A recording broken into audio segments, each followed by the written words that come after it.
Correct. सो आज हम लोग क्या करेंगे?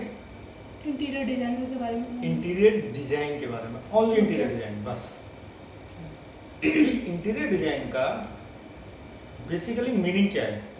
हम सब लोग इंटीरियर डिजाइन के बारे में पढ़ते हैं, कोर्स करते हैं, निकलते हैं, काम करने लग जाते हैं, लेकिन कभी उसका ना ट्रू मीनिंग फाइंड आउट करने की कोशिश ही नहीं की। हम लोग डिजाइन कर रहे हैं, लेकिन what is the true meaning of behind the design, and that is the interior design. Interior का मतलब क्या है? ओनली इंटीरियर का मतलब अंदर, मतलब कि वो हो गए आंतरिक। अगर मैं बात करता हूँ डिजाइन का मतलब क्या है? इंटीरियर डिजाइन, आप इसको तो हम लोग आजकल की जो भाषा में हमने बिल्डिंग से इसको रिलेट कर दिया यस कि किसी ने बोला इंटीरियर डिजाइन तो हमने समझ लिया कि बिल्डिंग की बात कर रहा है। क्या यह बात सही है? इंटीरियर डिजाइन अगर हमने माइंड में आया तो वो इंटीरियर का पार्ट हो गया ना, Yes, वही बिल्डिंग का ही पार्ट Yes, हो गया ना कहीं ना कहीं। तो क्यों हम इंटीरियर डिजाइन को इतनी जल्दी से हम लोग बिल्डिंग का पार्ट मान लेते हैं? इंटीरियर का मतलब आंतरिक हो गया, यस एंड डिजाइन का मतलब हो गया उसकी रूपरेखा है, एस्थेटिक्स, फंक्शनैलिटी। तो क्यों उसको हम लोग बिल्डिंग के साथ बहुत जल्दी एसोसिएट कर देते हैं कि अगर किसी ने इंटीरियर डिजाइन बोल दिया तो बस हम लोग बिल्डिंग की बात कर रहे हैं। अगर हम लोग वो बिल्डिंग के अंदर की बात हम लोग कर रहे हैं इंटीरियर डिजाइन, तो वो से बोलते हैं हम लोग आंतरिक डिजाइन या आंतरिक संरचना हो गई, या आपके आंतरिक रूपरेखा हो गई। उसमें जो रहने वाले लोग हैं उनका भी तो इंटीरियर डिजाइन है, यस सर उनका है कि नहीं है? यस सर अगर हम लोग उनके सब्जेक्ट को लेके हम लोग बात करें तो वो क्या हो गया? इंटीरियर, देन उनके अंदर की डिजाइन। तो अगर मैं एक ह्यूमन बींग्स हो गए जो कि बिल्डिंग्स के अंदर रह रहे हैं, अगर हम लोग बिल्डिंग की बात करते हैं वो हो गए object. Building is object, human being है उसको हम लोग क्या बात करेंगे? जब बिल्डिंग ऑब्जेक्ट हो गया तो ह्यूमन जो है वो हो गया सब्जेक्ट। वो सब्जेक्ट का मतलब क्या है?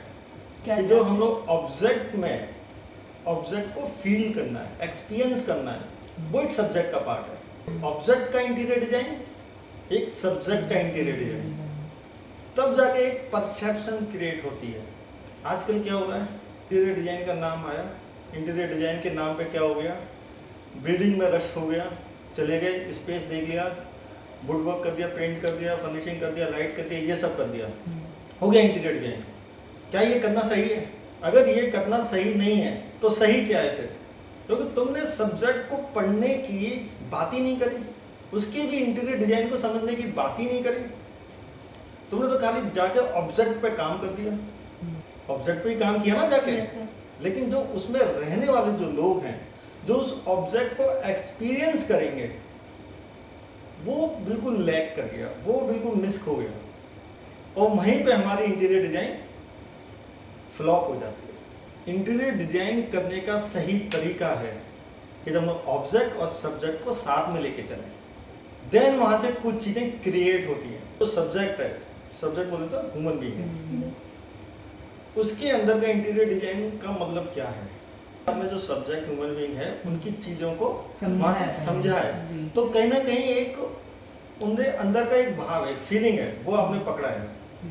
ठीक है, अभी उस फीलिंग को, उसके जो भाव, जो अंदर का उनका जो इंटीरियर डिजाइन वाला जो अंदर अंदर घूम रहा है, घूमने का मतलब क्या है? उनके अंदर भी एक कुछ ना कुछ परिकल्पना है, कुछ कल्पना है, राइट?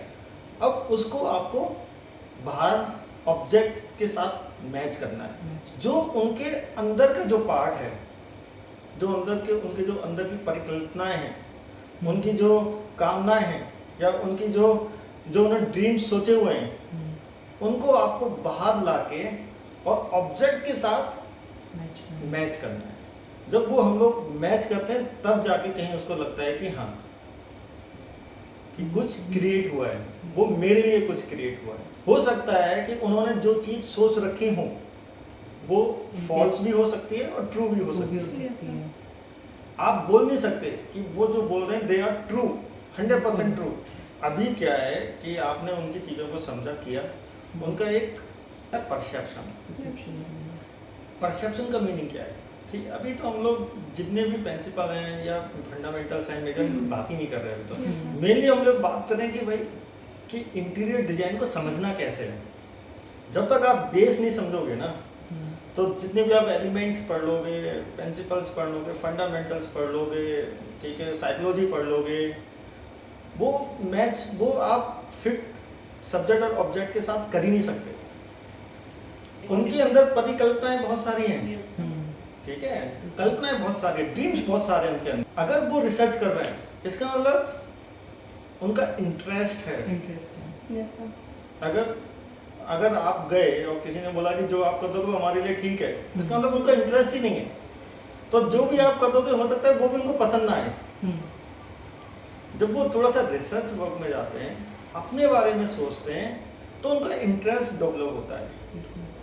उस इंटरेस्ट को पकड़ने का काम कौन करता है? Design. Interior designer. Yes. Interior designer का बहुत एक इम्पोर्टेंट रोल यहाँ पे होता है।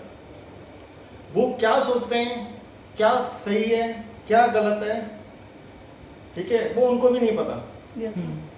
वो अभी ऑब्जेक्ट के बारे में क्या सोच रहे हैं, उन्होंने क्या धारणाएं बना रखी हैं, ठीक है, जो सोशल कनेक्शंस हैं उनके, उनका बहुत उनके सारे ऊपर clients, उसकी sir. क्या चीजें आ रही हैं, ठीक है, सोशल कनेक्शंस कैसे उनके ऊपर उनको प्रभावित कर रहे हैं, इफेक्ट कर रहे हैं, ठीक है। अगर उन्होंने किसी के घर में कुछ देख लिया तो वो सोचते हैं कि मेरे घर में भी सेम Same चीज हो वैसे जाएगा। है। लेकिन तो उनकी जो बिलीव्स हैं, ठीक है, या उनकी जो कल्पनाएं हैं वो फॉल्स और ट्रू हैं, Yes. लेकिन उसको कैलिब्रेट कौन करता है? Interior design. Interior designer. Yes. अगर कोई इंटीरियर डिजाइनर उनकी इन कल्पनाओं को ऑब्जेक्ट के साथ कैलिब्रेट नहीं कर रहा है, तो इसका मतलब है कि वो अपने स्पेस को एक्सपीरियंस कर ही नहीं सकते हैं। Yes.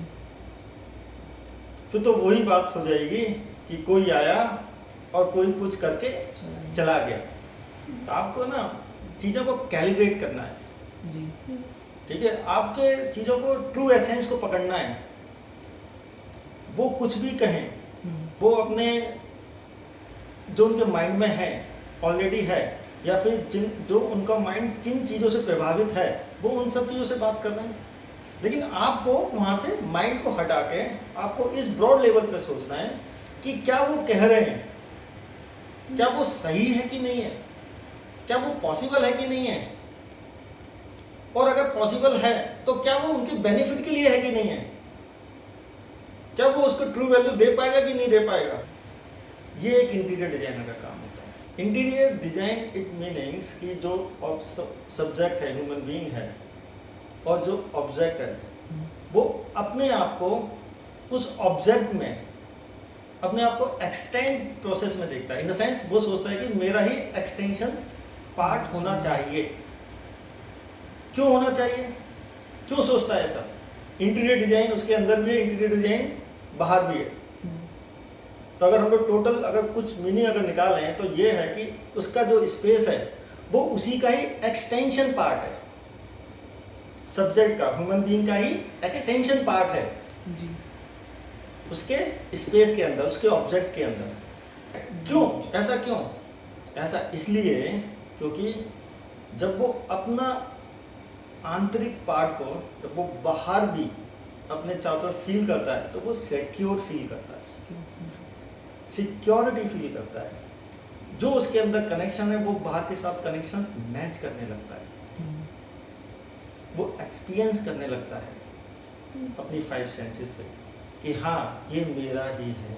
और उस चीज़ को कैलिब्रेट करने के लिए इंटीरियर डिजाइनर होता है। जो इंटीरियर डिजाइनर हो चाहे कैसा भी है, अगर वो इस एसेंस को नहीं समझ पा रहा है और उसका ध्यान बस ये है कि बस मुझे ज़्यादा से ज़्यादा इस स्पेस में काम करने को मिल जाए, तो वहाँ पे चीज़ें गलत होने लगती हैं। लेकिन हमें जो सब्जेक्ट है, जो क्लाइंट है, जो ह्यूमन बीइंग है, उसको अवेयरनेस करने की ज़रूरत है कि ऐसा नहीं है कि ज़्यादा पैसे लगाने से ज़्यादा अच्छी घर अच्छा ही हो या स्पेस अच्छा ही निकले। और इसके लिए बहुत ज़्यादा ज़रूरी है सब्जेक्ट की क्लैरिटी होना, सेल्फ अवेयरनेस होना। This is the true meaning. जो उनके इंटीरियर डिजाइन, बाहर के इंटीरियर डिजाइन को कैलिब्रेट करते हैं, वो इंटीरियर डिजाइनर हो गया। और जो उनका इंटीरियर डिजाइन है, अगर वो अपना जो आंतरिक पार्ट है उसको अगर बाहर वो फील करते हैं तो वो स्पेस को फील करने लगते हैं, वो उनके लिए true sense of interior design बन जाता है।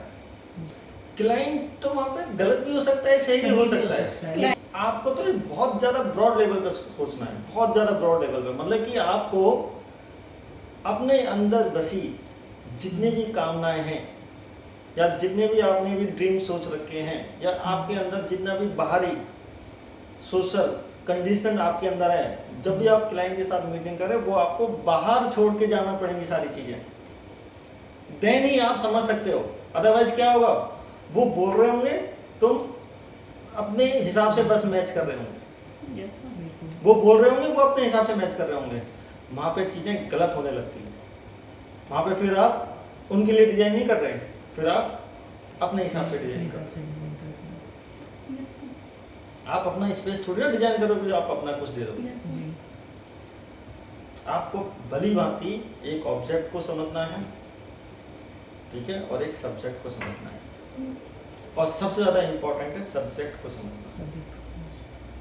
एक बार आप इन दोनों का कॉम्बिनेशन समझें, आपके लिए डिजाइन करना एक ईजनेस हो जाती है, जिसके अंदर फिर सोल का कनेक्शन आने लगता है, स्पिरिचुअलिटी का कनेक्शन आने लगता है, होलिस्टिक अप्रोच आने लगती है, वहाँ पे एक पूरा डिजाइन क्रिएट होता है।